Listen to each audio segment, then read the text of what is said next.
Llegamos al año 2024, que es un año central en el bicentenario de nuestra independencia. ¿Por qué? Porque esta se selló con las batallas de Junín y Ayacucho que ocurrieron en 1824. A lo largo de estos años hemos hecho un montón de programas sobre eventos o personajes vinculados al proceso de nuestra independencia. Y el día de hoy vamos a hablar no de un peruano, sino de un chileno, Bernardo O'Higgins, que tuvo una participación importante, sobre todo en el final de nuestra campaña independentista. Recordemos también que este no fue un proceso solo nuestro, sino que fue realmente continental. Para hablar de Bernardo O'Higgins, hemos venido hasta la casa que él ocupó cuando vivió en Lima, la Casa O'Higgins, que ahora es administrada por la Universidad Católica. Comenzamos porque ya, como ven, hay un montón de gente, acá un montón de movimiento. Yo soy Norma Martínez y esto sucedió en el Perú.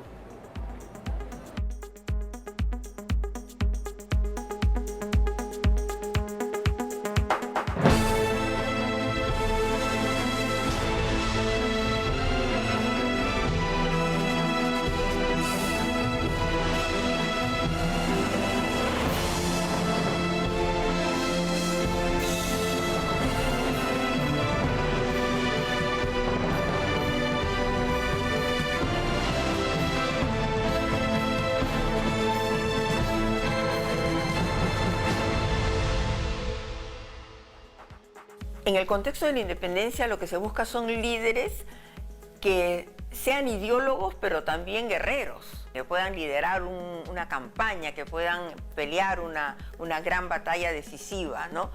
Que es el caso de O'Higgins. Hoy día existe una mirada bastante crítica de O'Higgins y hoy día nadie celebra su natalicio o su muerte y es un personaje bastante olvidado. Bernardo O'Higgins hablaba del Perú como su segunda patria. Que lo habían acogido con tanto cariño, con tanto reconocimiento por lo que él había hecho.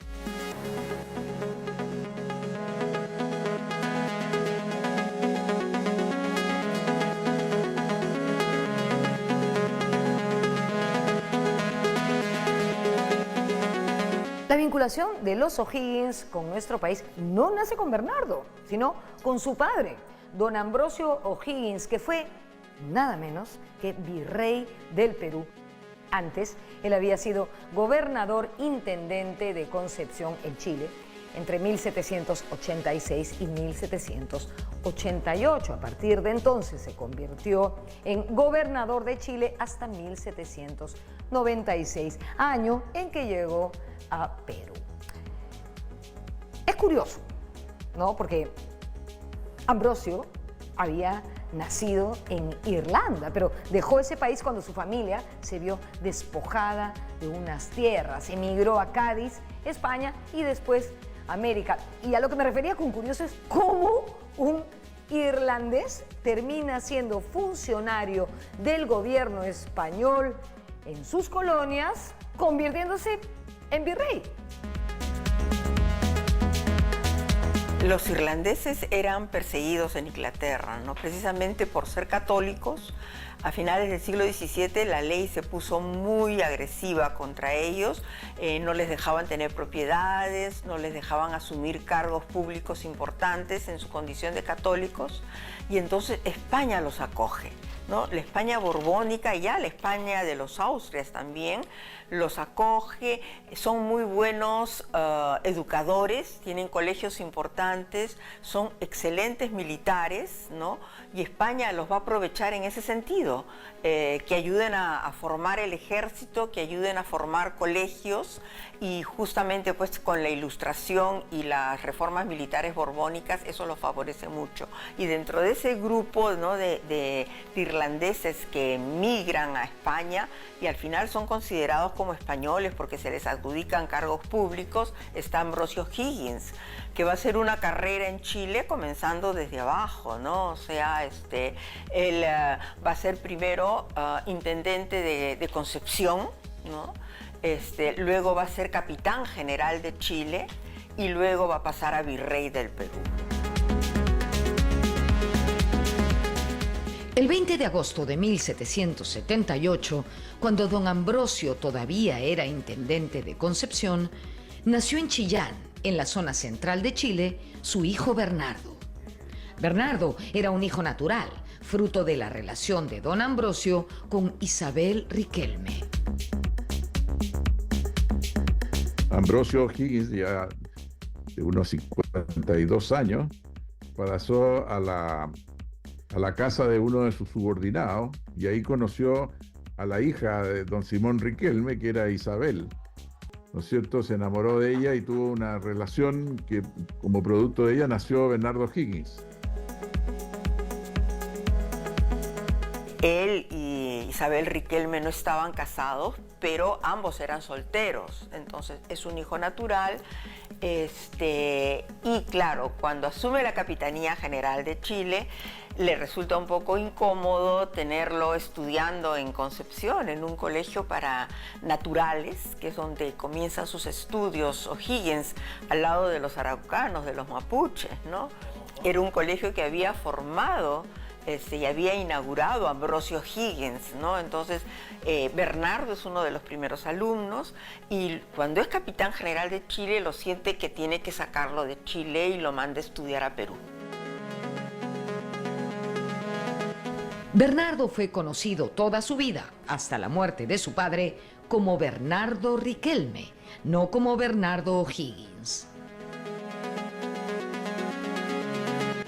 En 1790, cuando O'Higgins tenía solamente 12 años, fue enviado a Perú a estudiar en el Convictorio de San Carlos. Por esa época, muchos jóvenes de distintas partes del mundo venían a estudiar a nuestro país, así como ahora hay muchos privilegiados, sobre todo que van a estudiar a Estados Unidos o a Europa. Bueno, las élites chilenas mandaban a sus hijos a estudiar a Lima. Por esa época, el rector del Convictorio de San Carlos era el ilustre sacerdote y además miembro de la Sociedad Amantes del País, Toribio Rodríguez de Mendoza, que se mantuvo en el rectorado por 30 años. En San Carlos, Bernardo O'Higgins trabó amistad con un tocayo suyo, también Bernardo, José Bernardo de Tagle y Portocarrero, que se convertiría en presidente del Perú, conocido como el Marqués de Torre-Tagle. El colegio del Convictorio de San Carlos, ¿no? En la época de Toribio Rodríguez de Mendoza, además, que fue la época más alta, ¿no? del colegio, y tiene como compañeros de pupitre, por ejemplo, a José de la Mar, el cuencano que va a ser presidente de Perú, ¿no? Bueno, a Torre-Tagle ya se sabe que ahí es cuando comienza la primera cercanía con Torre-Tagle. Entonces, tiene varios compañeros de pupitre, digamos, que al final van a jugar un papel importante en la independencia, ¿no? Luego de permanecer 3 años estudiando en Lima, don Ambrosio envió a su hijo Bernardo a continuar sus estudios en Inglaterra. Llega a Inglaterra en el año 94, cuando sale de Lima, y va a estudiar en Richmond, en un colegio que era una casa realmente de un profesor que daba formación católica, no protestante, sino católica a los estudiantes, y les enseñaba pues matemáticas, francés, incluso ahí tiene conocimientos de la historia de la Marina, ¿no? Al final de su estadía en Londres, O'Higgins conoció al precursor de la independencia hispanoamericana, el venezolano Francisco de Miranda. Hasta 5 años en Londres y solo en el último año lo conoce a Miranda. Entonces es un tiempo bien corto en que están juntos, pero es un tiempo en que están muy cercanos, porque él va a la casa de Miranda, utiliza su biblioteca, está fascinado con la biblioteca de Miranda, que era una biblioteca pues muy completa, ¿no? Con materiales interesantísimos de la ilustración, ¿no? Y Miranda va a decir que es el único chileno que ha conocido O'Higgins, y por otro lado O'Higgins constantemente constantemente en toda su correspondencia, que está publicada, ¿no? Repite que el que gestó en él la idea de la independencia de América, porque siempre va a enfatizar la independencia de América, fue Miranda, ¿no? Aunque don Ambrosio le brindó una esmerada educación a su hijo Bernardo, no lo firmó sino hasta su muerte. Es más, nunca lo conoció personalmente. Nunca se conocieron, nunca se vieron. Todo fue por correspondencia. Y don Ambrosio nunca le contestó las cartas, pero sí las recibía. Entonces, constantemente, Bernardo le escribía a su padre: padre querido, muchas gracias por el apoyo que me has dado, etcétera, etcétera. Pero él nunca le contestó, y en la correspondencia de O'Higgins hay una carta donde le dice: probablemente nos conoceremos en el más allá, ¿no? Porque no se llegaron a conocer. Siempre fue...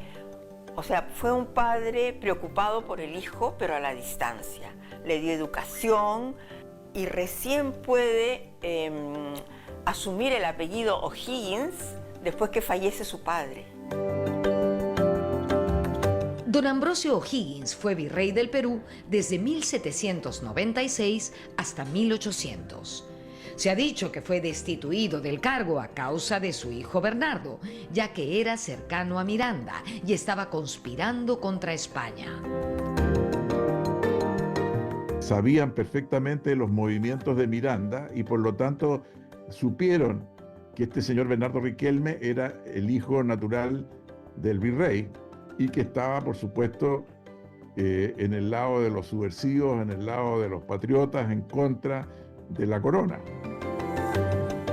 Parece que no fue realmente esa la razón, sino que era un hombre de 80 años, ¿no? Bastante mayor, estaba enfermo además, y en 1801 es que él fallece, ¿no? Entonces realmente lo retiran cuando estaba pues ya al borde de fallecer, digamos, debe haber estado bastante enfermo, ¿no? Porque además, mientras está en Cádiz, O'Higgins, que está 2 o 3 años en Cádiz, no lo toman preso, no lo llevan a juicio, no le tienen ningún tipo de animadversión, o sea, él disfruta de su estadía en Cádiz, lo que quiere decir que no se había corrido todavía el rumor de que él era una persona cercana a Miranda y con inclinaciones revolucionarias, digamos, ¿no?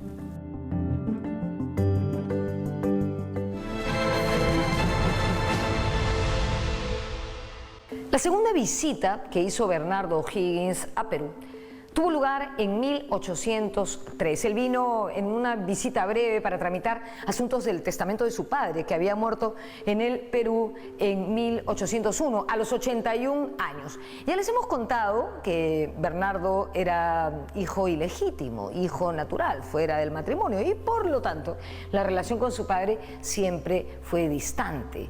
Sin embargo, este le dejó en su testamento haciendas en Chile y cabezas de ganado. A partir de la muerte de su padre, del testamento y de los bienes que él recibió, Bernardo dejó de llamarse Bernardo, o de apellidarse, mejor dicho, Riquelme, dejó de ser Bernardo Riquelme para convertirse en Bernardo O'Higgins. Para poder asumir, digamos, el control de esas haciendas, él viajó a Perú. Este fue el segundo viaje que hizo a Perú. Estuvo solamente un mes en Lima, justamente conversando con uno de sus apoderados que había dejado, una albacea que había dejado Ambrosio, y eso le permitió, a partir de ese momento, de firmarse como Bernardo O'Higgins. De regreso a Chile, O'Higgins se dedicó al trabajo agrícola en su hacienda y en 1805 se convirtió en alcalde de Chillán. A él le tocó trabajar en el campo, obviamente que no era campesino, pero tenía conocimientos relacionados con la agricultura. Es justamente esa posición económica y social la que le permite ingresar en el primer congreso, tener una participación activa en la política. O'Higgins participó activamente en la Guerra de Independencia chilena desde sus inicios. En 1810 fue parte de la Junta de Gobierno de Santiago y al año siguiente fue nombrado coronel del ejército. En 1814, los patriotas chilenos fueron derrotados en Rancagua por las tropas realistas financiadas por el virrey del Perú, José de Abascal. Abascal era un gran estratega y controló de manera muy eficiente a todos los focos patriotas de la región. Abascal controla esto muy hábilmente, ¿no? Controla el intento que hay en el Cusco y luego no solo controla esto, sino que restablece el orden realista en Quito 2 veces, reconquista Chile, ¿no? Y mantiene una guerra que va a durar un montón de años en el Alto Perú para evitar que los independentistas de Buenos Aires controlen esa zona. Luego de la derrota en Rancagua, O'Higgins y otras familias patriotas se refugiaron en Argentina. Allí, Bernardo consolidó su amistad con San Martín, a quien había conocido anteriormente en España. Desde 1814 hasta 1817, el territorio chileno se mantuvo bajo el dominio realista. Desde principios de ese año, el ejército de los Andes, compuesto por rioplatenses y tropas chilenas exiliadas, atravesó la cordillera en el famoso Cruce de los Andes, desde Argentina hasta Chile. Y el 12 de febrero de 1817 se produjo la victoria patriota en la batalla de Chacabuco. Posteriormente, el Cabildo proclamó director supremo de Chile a San Martín, quien renunció al cargo de inmediato y se lo entregó a Bernardo O'Higgins. Bernardo O'Higgins asume la Dirección Suprema de Chile en 1817 y desde ese momento ya comienza con San Martín a ver cómo se va a hacer la entrada al Perú para liberar el Perú, ¿no? El 17 le escribe a San Martín al respecto, el 18 también. En un principio le piden a San Martín que asuma la dirección de Chile, ¿no? Que sea el director supremo de Chile, pero él declina y dice que le corresponde ese puesto a Bernardo O'Higgins, que además es chileno, ¿no? 1818 fue un año importante para Chile y también para Bernardo O'Higgins. Ahorita les voy a contar por qué. En 1818 tuvo lugar la batalla de Maipú, que selló la independencia chilena. Allí estuvo al mando José de San Martín. De hecho, O'Higgins no asistió a la batalla por encontrarse convaleciente. Sin embargo, sí se presentó en el lugar de los hechos para felicitar a San Martín y allí ocurrió el famoso abrazo de Maipú. Todo esto en lo que se refiere a la vida político-profesional de O'Higgins. En el campo personal, en 1818, ese mismo año del que estamos hablando, nació su hijo, Pedro Demetrio, que tal como él también era un hijo ilegítimo, un hijo fuera del matrimonio, lo que se conocía entonces como un hijo natural, como si todos los hijos no fuéramos naturales. Bueno, Pedro Demetrio fue fruto de la relación entre Bernardo O'Higgins y María del Rosario Puga y Vidaurre, que estaba casada, pero no estaba casada, Norma, dicen que estaba separada. Bueno, estaba separada. La cosa es que Pedro Demetrio nunca llevó el apellido de su padre, sino que se apellidó Jara, tal cual el apellido del primer sacerdote que le enseñó, o sea, como su profesor. Su hijo Demetrio va a ser un hijo adulterino, porque él tiene a Demetrio con una señora Puga que estaba casada, separada pero casada. Entonces sabemos que no existía el divorcio en la colonia, sino la separación de cuerpos nada más, pero oficialmente no se otorgaba el divorcio. Entonces esta señora, como digo, era separada, pero estaba oficialmente casada y entonces Demetrio era un hijo adulterino, por eso que tampoco lo puede heredar. Bernardo O'Higgins durante 5 años dirige los destinos de Chile y en esa oportunidad es donde se conecta especialmente con su gran visión de la libertad de América, con la organización de la Expedición Libertadora al Perú. El 20 de agosto de 1820, el mismo día del cumpleaños de Bernardo O'Higgins, zarpó de Valparaíso la Expedición Libertadora, comandada por José de San Martín.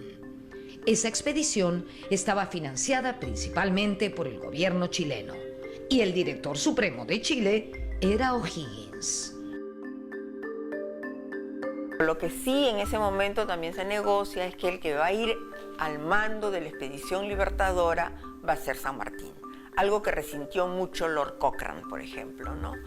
Y efectivamente comienzan a negociar fondos del Río de la Plata, ¿no? Para poder embarcarse a Perú, pero los fondos no llegan, cada vez se dilata más, hasta que el año 20 Bernardo O'Higgins dice, vamos a Perú con lo que tengamos, y es realmente el gobierno de Chile, el gobierno de O'Higgins, el que financia pues la Expedición Libertadora, ¿no?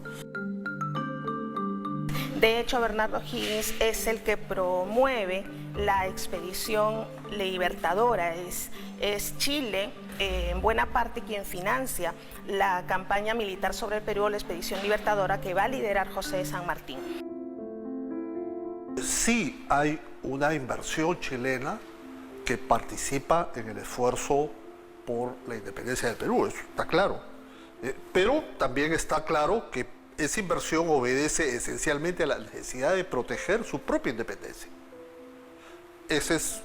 Y lo mismo va a ocurrir en el caso de Colombia, ¿no? O sea, mientras que se mantenga un virreinato peruano realista fuerte, las posibilidades de reconquista quedan abiertas. Había que eliminar eso y eso es lo que van a hacer, ¿no?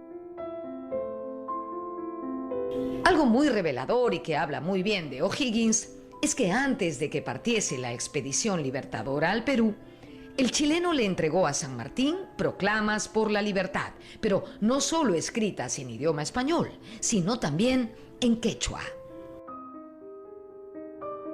Y le habla a los hijos del sol, en las proclamas se habla de Tupac Amaru, se habla de Pumacahua, o sea, el elemento indígena está muy presente en estas proclamas que vienen en español y en quechua, ¿no?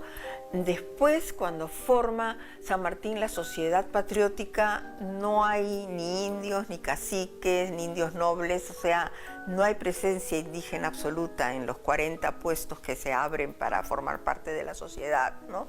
Lo que quiere decir que a lo mejor, habiendo vivido en el Perú, O'Higgins 4 años mientras estudiaba y después regresa en 1803 a ver el testamento que le adjudica pues las canteras, ¿no? Conocía más, había interactuado más con la población indígena y entonces veía la necesidad de que también las proclamas fueran en quechua, ¿no? O'Higgins ejerció el cargo de director supremo de Chile desde 1818 hasta 1823. El hecho de que haya terminado su gobierno en 1823 y se haya exiliado finalmente en el Perú fue porque la situación política interna se le hizo imposible. Y fue controvertido porque hubo una lucha de poder muy importante entre los que eran partidarios de José Miguel Carrera y su sector, y los que eran partidarios de O'Higgins y su sector. O'Higgins tampoco es que tuvo una apuesta por parte de toda la población o de toda la población política o los liderazgos políticos en Chile. Eso es lo que lleva a que Bernardo O'Higgins tuviese que renunciar al cargo y tuviese que salir de Chile. Es uno de esos hombres en cierta medida pues idealistas, ¿no? Él apuesta todo lo que tiene a la independencia de Chile y después de eso se desprende del poder, pudiendo haber iniciado una guerra civil. O sea, él renuncia para que no exista una guerra civil, ¿no? Hoy día a las nuevas generaciones aparecen otros personajes de la independencia que son más atractivos, como Manuel Rodríguez, como los hermanos Carrera, a quienes precisamente se le acusa a O'Higgins de haberlos mandado a matar. Entonces, por eso se genera esta nueva mirada respecto de Bernardo O'Higgins, que es una mirada bastante crítica, se lo relaciona con la dictadura, se lo relaciona también como un asesino, o por lo menos de una responsabilidad directa, intelectual, en los crímenes de otros personajes de la independencia. Y eso hace que hoy día O'Higgins no tenga un público muy favorable y se desconozcan otros aspectos que sí son interesantes de su vida, como por ejemplo su permanencia en Perú.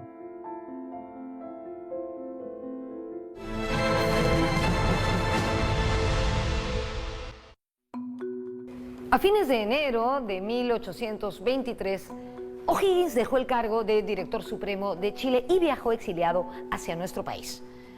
Se embarcó en el puerto de Valparaíso en una corbeta inglesa el 17 de julio y llegó al Callao en los días previos al segundo aniversario de la proclamación de nuestra independencia.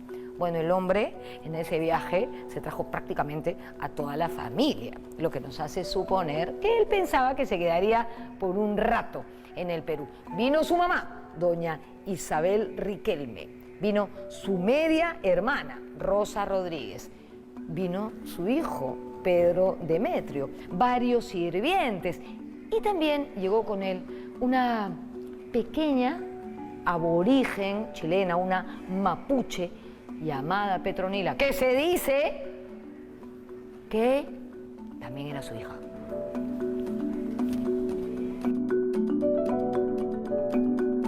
Bernardo Torre Tagle le mandó su edecán cuando llegó la primera vez O'Higgins al Perú. Le mandó su edecán a saludar a su señora, le mandó unos obsequios de parte de la señora de Torre Tagle a la mamá de Bernardo. Fue muy correcto e incluso posteriormente le facilitaron, le entregaron todos los antecedentes, pasaportes, etcétera, para que pudieran permanecer en Perú. O'Higgins se instaló en esta casa que estaba a pocos pasos del Palacio de Gobierno y de la Iglesia de la Merced. De hecho, era la misma casa que ocupó cuando vino a estudiar a los 12 años. Hoy, esta casona está administrada por la Pontificia Universidad Católica del Perú. Cuando él está estudiando aquí en el Convictorio de San Carlos, un comerciante, Blake, que era cercano a su padre, a don Ambrosio, y que va a ser su representante en Lima también, vivía en la casa de Espaderos, en la casa que está ahora en el Jirón de la Unión. Y parece que le gusta mucho la casa O'Higgins de jovencito, ¿no? Y luego cuando él viene ya en el exilio, consigue la casa y consigue vivir ahí en la casa de Espaderos, ¿no? O'Higgins llegó al Perú en un momento de marcada inestabilidad política. San Martín ya se había marchado en septiembre de 1822 y él arribó a nuestro país justamente unos días antes de la llegada de Simón Bolívar. Tenemos a un Congreso que había destituido en cierta medida a el general José de la Mar. Eran los mismos militares los que terminan luego proclamando a José de la Rigagüero y Sánchez Boquete como primer presidente del Perú.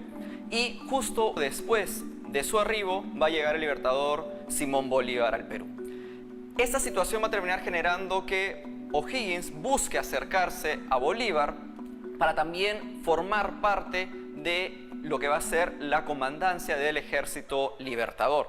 ¿Y por qué? Porque a O'Higgins le va a terminar preocupando dos aspectos. Que Chile continúe en esta participación de la independencia, incluso va a terminar proponiéndole entregar 2.500 efectivos militares, y al mismo tiempo que él mismo forme parte de esta última campaña. Hemos visto algunas cartas de Bolívar donde trata a O'Higgins bastante mal.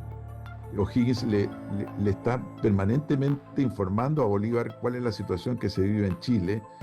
Le pide excusas porque no puede mandar mayores esfuerzos, digamos, porque la situación tanto política como económica en Chile es muy mala.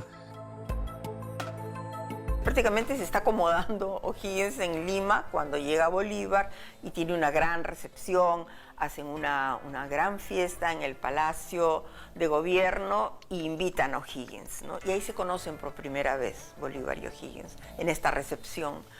Y hacen brindis, ¿no? Y Bolívar brinda por la presencia de O'Higgins, ¿no?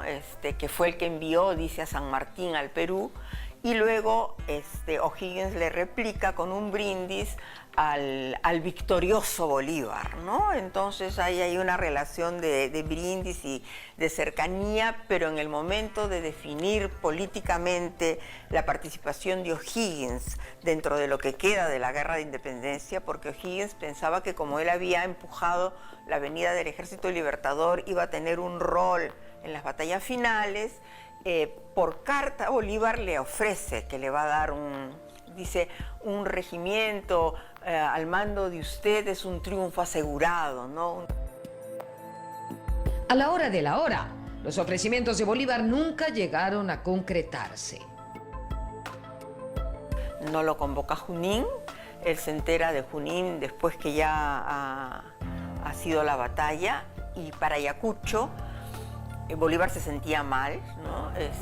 Él ya tenía probablemente los primeros síntomas de tuberculosis, ¿no? Entonces se queda en Lima y el que va a Ayacucho es Sucre. Y entonces O'Higgins piensa que como Bolívar está en Lima y no se va a perder la última batalla, no va a haber nada, pero se lleva a cabo Ayacucho y él se entera días después de la victoria de Ayacucho, ¿no? Y él se va a terminar quejando también con el general Miller, diciendo que era Chile quien había emprendido la campaña de liberación del Perú con la Expedición Libertadora en 1820 y también al mando de San Martín, y que no termine participando con un efectivo como él mismo en la batalla decisiva. Pero hay que tomar en cuenta que, pese a esta crítica, sí existió parte del ejército chileno dentro del ejército libertador, ¿no? Existieron gran colombianos, existieron peruanos, pero también existieron chilenos, en menor medida en este caso. Los motivos de Bolívar para no incluir a O'Higgins en la campaña final fueron muchos. O'Higgins tenía el grado de gran mariscal. Este grado estaba por debajo del de Bolívar, pero superior al caso de Antonio José de Sucre, que era la mano derecha de Bolívar. Entonces también, para no opacar a Sucre, Bolívar decide mantener al margen a O'Higgins, además de considerarlo muy allegado a San Martín, pero también al marqués de Torre-Tagle, con el cual Bolívar tenía también algunas fricciones. Realmente Bolívar, por la correspondencia y por lo que dice después de Ayacucho, a él le interesaba que fuera el ejército gran colombiano el que llevara adelante la última batalla, ¿no? Y lo va a escribir constantemente en la correspondencia que Sucre, ¿no? Por eso es el gran mariscal de Ayacucho, y el ejército colombiano son los que han sellado la independencia del Perú. Mi percepción es que Bolívar tenía recaudo de que O'Higgins le podía hacer sombra. Entonces es un tema, como dicen los muchachos, sí pero no. ¿Ya? Pero además hay que comprenderlo. O sea, Bolívar, yo creo que tenía eso claro, creo que él se sentía cómodo con los cuadros que había traído.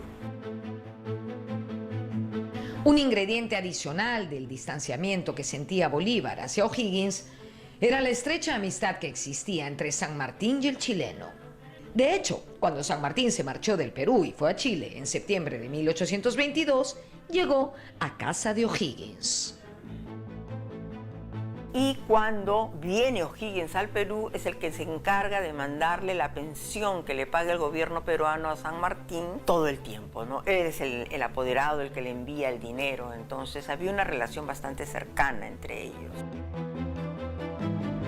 Luego de la victoria en la batalla de Ayacucho, Bolívar y O'Higgins se vieron las caras. Bolívar, luego de Ayacucho, se nota en las cuentas de Bolívar que están en la casona, que comienza a comprar copas, platos ingleses, fuentes para dar una gran comida, un gran festejo por Ayacucho, y lo invita a O'Higgins. Entonces ahí está la anécdota de que O'Higgins llega vestido de civil y que lo increpa a Bolívar y le dice, ¿qué pasa de civil y dónde están los galones militares, ¿no? el uniforme militar? Y él le dice, ya se dio la independencia de América, después de Ayacucho América está libre y por lo tanto yo soy el ciudadano O'Higgins. Esta casona, que hoy se conoce como Casa O'Higgins, está en el Jirón de la Unión, en la parte que antes se conocía como Calle Espaderos. No fue la única propiedad que el Estado peruano le adjudicó a Bernardo O'Higgins. También le dio la hacienda Montalbán y la hacienda Cuibá en el Valle de Cañete. Así, él se convirtió en un hacendado chileno en el Perú. Tenía experiencia, además, porque su padre le había legado también tierras en Chile, ¿se acuerdan? O'Higgins pasó una buena parte de los largos años que vivió en el Perú en el Valle de Cañete. Las haciendas en Cañete se las otorga San Martín el año 22, antes de irse del Perú, a O'Higgins, en reconocimiento por su compromiso con la independencia del Perú. Entonces, esas se las da San Martín. Como les da a otros también, o sea, le da a Sucre, le da a Faustino Sánchez Carrión, le da a Hipólito Unanue, o sea, se distribuyen una serie de propiedades y dentro de ellas, ¿no?, las que le toca a O'Higgins son Montalbán y Cuibá en Cañete. Cuando O'Higgins llegó, el Perú estaba en guerra. Por ello, las haciendas se encontraban muy deterioradas. Están destrozadas por la guerra. O sea, Lima, hay que acordarse que la independencia no es que todo el Perú está independiente, ¿no? El sur de Lima está ocupado por fuerzas realistas, entonces han ido y venido y las haciendas están mal. Cuando llega Montalbán, está bastante abandonado. Tiene que invertir mucho dinero en limpiar la hacienda, reconstruirla, ponerla a funcionar y más bien en esa hacienda se va a dedicar a producir aguardiente, pisco. Y dice pisco directamente, ¿no?, en las cartas que manda, pisco. Lo va a vender en Lima, en la Casa de Espaderos. Ahí tenía, digamos, la despensa, ¿no?, y desde ahí distribuía el pisco, que parece que era muy demandado, sobre todo en el Callao. Demetrio le da una buena educación también, igual como se la han dado a él, y luego lo pone a cargo de la distribución del pisco en Lima. Entonces lo tiene como administrando, ¿no?, la distribución del pisco, la venta del pisco en Lima. Definitivamente la larga estadía de O'Higgins en el Perú encontró su lugar ideal en el Valle de Cañete. Y lo interesante es cuando uno revisa las cartas de 1830 en adelante, uno lo ve preocupado de cosas cotidianas, como puede ser una helada que puede arruinar una cosecha, la sequía que puede afectar el ganado o el precio y venta del aguardiente que puede estar determinado por un conflicto con Chile. Uno puede ver a través de las cartas que se va a dar baños en cierta época del año al noreste de Lima. En fin, tiene la vida de un aristócrata, quizás no de los más altos, pero no tiene la vida de un hombre común y corriente. Era muy amigo de Hipólito Unanue, que tenía una hacienda cerca, montaban juntos a caballo, se veían, conversaban, ¿no? Tenían una relación cercana, ¿no? Eran vecinos. Y por otro lado, él muchas veces se queja como que le falta el capital para hacer progresar más a Montalbán. Y lo que sí le gustaba mucho era veranear en Cerro Azul. Iba con su madre, con Isabel, con su hermana Rosa, a veranear a Cerro Azul, ¿no? Entonces que esos baños de mar le hacían mucho bien. Entonces él siente mejor clima que en Lima, pero sí tiene que venir periódicamente a Lima para vigilar, pues, la venta del pisco, ¿no?, de la producción.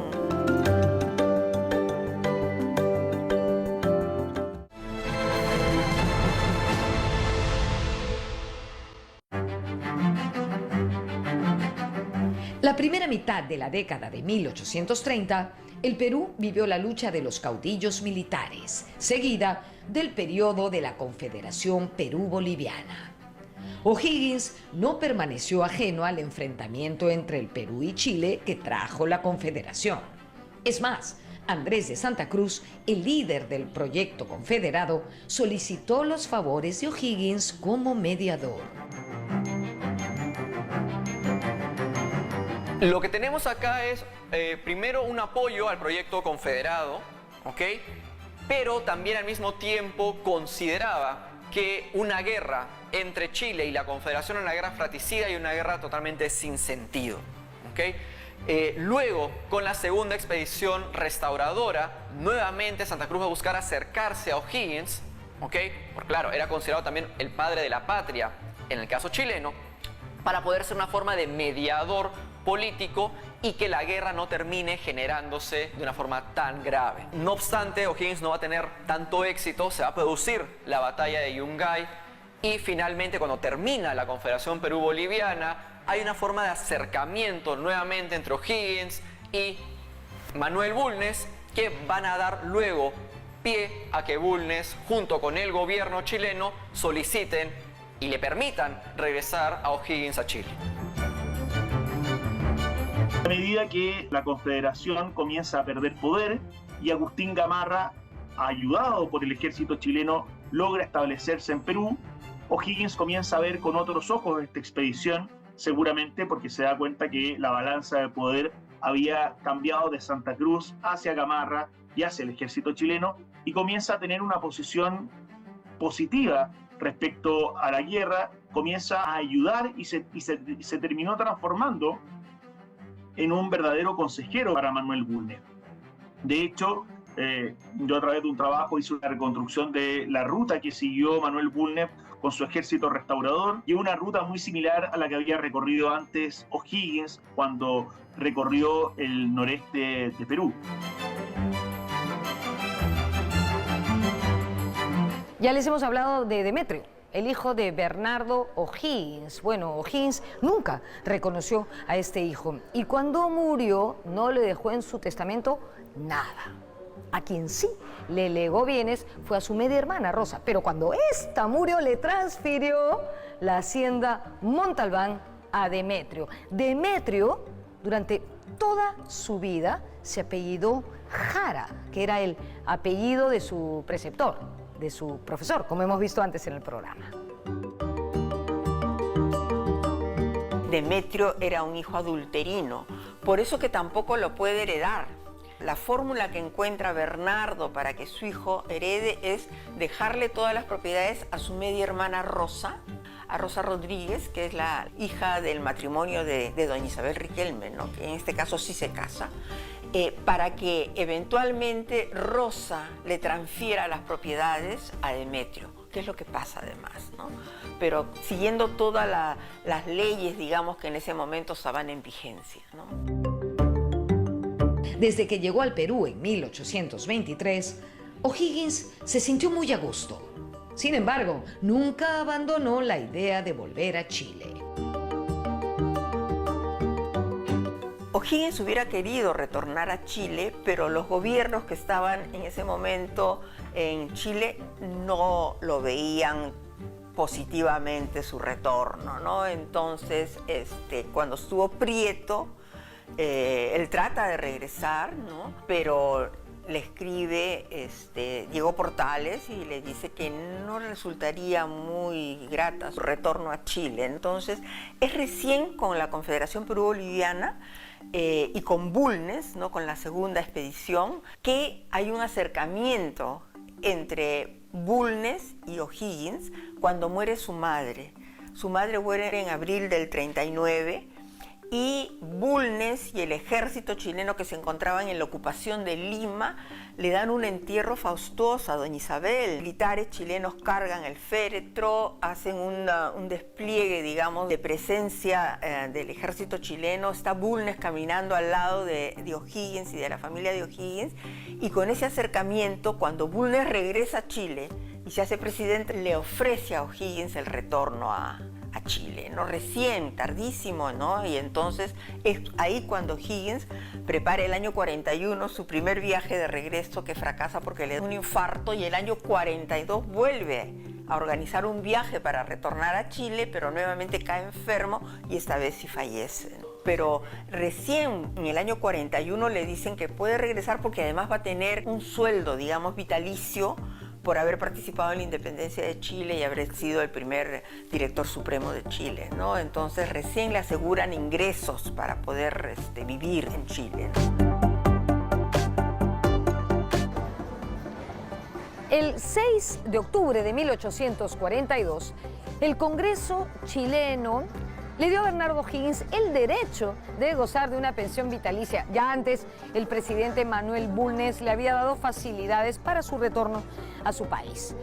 ¿Pero qué pasó? Pasó que Bernardo Higgins falleció el 24 de octubre de ese mismo año, 1842. Sus restos fueron velados a pocos pasos de su casa, en la iglesia de la Merced, que queda aquí en el jirón de la Unión con Huancavelica. Como ven, su fachada es impresionante. De hecho, aprovecho para decirles que si están escuchando música de fondo es porque en esta zona hay un montón de cantantes callejeros.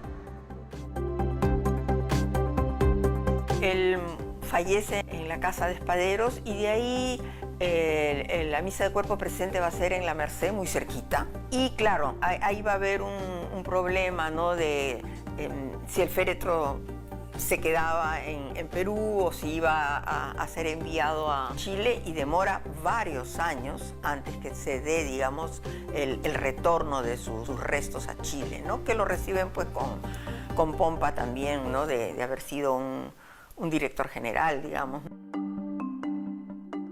En 1869, 27 años después de su muerte, los restos de Bernardo O'Higgins fueron repatriados a Chile y allí descansan hasta el día de hoy. Nuestra independencia fue parte de un proceso regional, continental, es decir, participaron varios países y seguramente gente de muchas nacionalidades, y de hecho hubo un sinfín de diferencias, pero estoy segura de que primaron las coincidencias. Espero que hayan disfrutado del programa. Nos vemos en la próxima.